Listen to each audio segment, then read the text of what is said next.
Nikad nismo trebali gledati, znači, kvantitet nego kvalitet.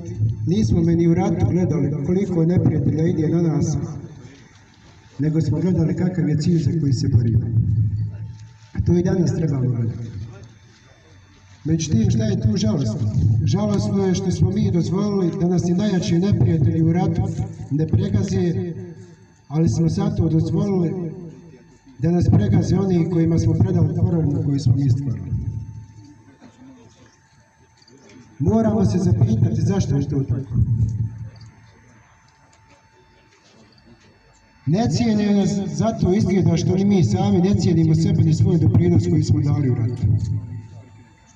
Mi smo 25 godina čutali i gledali šta rade. Nažalost, vjerovali smo da ima neko ko će se boriti za nas i naša prava. Vjerovali smo da boračka organizacija Republike radi za interes boraca, međutim, evo, pokazalo se, nažalost, što to moram da pomijenim danas, da čitavih 25 godina ta organizacija nije radila za one koje su predstavljali, nego su radili za vlast.